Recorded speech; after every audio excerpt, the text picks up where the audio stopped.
আসসালামু আলাইকুম সম্মানিত ভিউয়ার্স, আপনারা দেখতে পাচ্ছেন পুরুষত্বাহীনের তদবির। পুরুষত্বাহীনের তদবিরটা আপনাদের মধ্যে আমি নিয়ে এলাম। অবশ্য শুরু থেকে শেষ পর্যন্ত দেখবেন, না হয় আপনারা এটা বুঝতে পারবেন না তার আসল কাহিনী কী। যাদের লিঙ্গ দুর্বল, হস্তমৈথুন করে ছোটো হয়ে গেছে, কুচকুচু হয়ে গেছে, তাছাড়া মদ্যাভ্যাসের ফলে বিভিন্ন নেশাগ্রস্ত হয়ে আপনার লিঙ্গটা আপনি ছোটো করে ফেলেছেন, তাদের জন্য এটা আজকের বশীকরণ। তার জন্য আপনাকে কি করতে হবে, 2টি মুরগির ডিম সিদ্ধ করিয়া উহার খোলা ছাড়াইয়া ফেলিবে। বুঝতে পারছেন? 2টি মুরগির ডিম, যে কোনো ধরনের মুরগি হলে হবে, ডিমের খোসা ছাড়িয়ে সিদ্ধ দিয়ে খোসা ছাড়িয়ে নেবে। তারপর উহার একটির উপর এই আয়াতটা পরে আপনি ফু দিবেন। সূরা জারিয়াতের 47 নম্বর আয়াত, ঠিক আছে? লিখিয়া পুরুষকে খাওয়াইবে এবং দ্বিতীয়টির উপর সূরা জারিয়াতের 48 লিখিয়া স্ত্রী খাইতে দিবে, উহাতে পুরুষত্বহীন দূরীভূত হবে। এখন আপনাকে এখানে বলা হয়েছে যে আপনি উপরের প্রথম যেটা সূরা জারিয়াতের 47 নম্বর আয়াত, এটা এই ডিমের উপরে, ডিমের খোসা ছাড়ানোর পরে ডিমের উপরে লিখবে। একটা কলম দিয়ে আপনি অথবা জাফরান মেশক কালি দ্বারা আপনি লিখতে পারেন, না হয় আপনি একটা কলম দিয়ে লিখে নেবেন।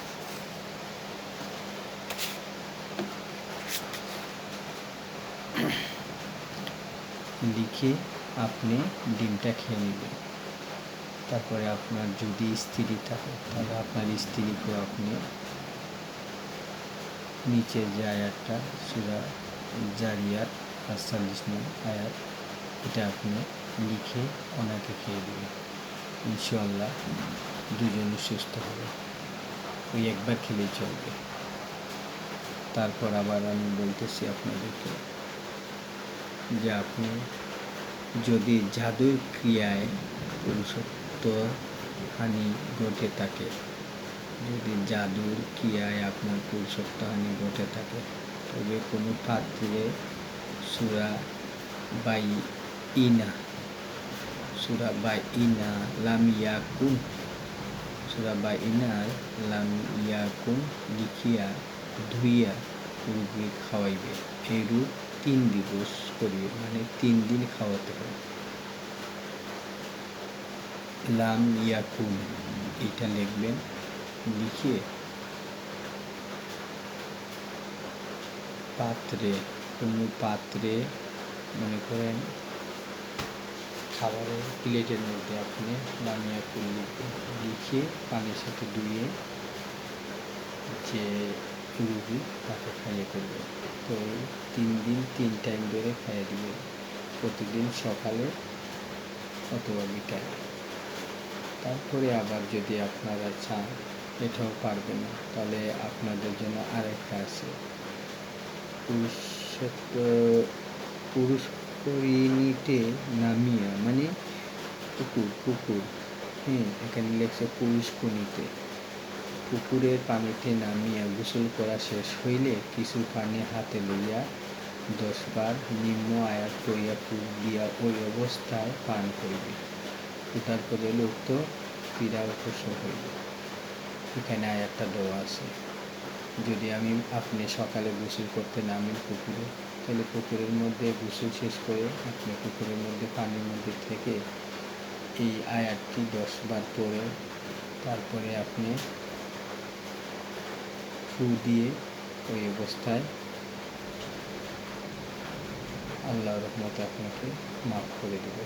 এই যে আয়াতটা যদি আপনি আরবিতে বুঝেন তাহলে আরবিতে, তাছাড়া আপনাদেরকে বাংলায় দেওয়া হয়েছে। আমি আসলে যদি এটা আরও বলতে যাই তাহলে অনেক লম্বা হয়ে যাবে, তাই আমি বললাম না, আপনারা দেখে নিতেন। তারপরে আপনাদেরকে দেখাচ্ছি আরেকটা যে কোনো কারণে পুরুষত্বহীন হোক না কেন 2 দিবসে পানের উপর নিম্নোক্ত দোয়া লিখিয়া খাইবেন, কিন্তু উহাতে চূর্ণ ও খয়ের যোগ করিবেন না, বরং উহার সহিত 1 তুলা মধু ও কিছু মেশক জাফরান যোগ করিবেন। প্রথম দিবস পানের উপর এই দোয়া লিখিবে। আপনি যদি পুরুষত্বহীন হয়ে থাকেন তাহলে 2 দিন এক টাইম ধরে আপনি পান, আমরা যে পান খাই না, এই পানটা নেবেন। এখানে চুনও লাগাবেন না, খয়েরও লাগাবেন না, কোনো কড়াও লাগাবেন না। আপনি এই পানটা নেবেন, নিয়ে 1 তুলা মধু, অল্প মধু, মেশক, জাফরান, কালি যোগ করবেন পানের মধ্যে। যোগ করে আপনি এই যে দেখতে পাচ্ছেন এই দোয়াটি আপনি লিখে নেবেন। এই দোয়াটি লিখে প্রথম দিন আপনি জাফরান, মেশক, কালি দিয়ে পানের উপরে লিখে আপনি এটা খেয়ে ফেলবেন। দ্বিতীয় দিবসে আপনি এই দেখতে পাচ্ছেন পবিত্র কোরআনের একটি আয়াত, এই আয়াতটি আপনি লিখবেন দ্বিতীয় দিন, লিখে আপনি এটা পান করে ফেলবেন, খেয়ে ফেলবেন চিবিয়ে। কিন্তু মধু, জাফরানের কালি দিয়ে এটা লিখতে হবে আর মধু মিক্স থাকতে হবে। আগে লিখে নেবেন, তারপরে মধু মিক্স করে নেবেন। ইনশাআল্লাহ আপনার আল্লাহ অতি দ্রুত সুস্থ করে দেবে। তো এ নিয়ে আমি আরও ভিডিও দিয়েছি আমার আইডির মধ্যে। আমি পরবর্তী সময়ে আরও আপনাদেরকে দেওয়ার চেষ্টা করব।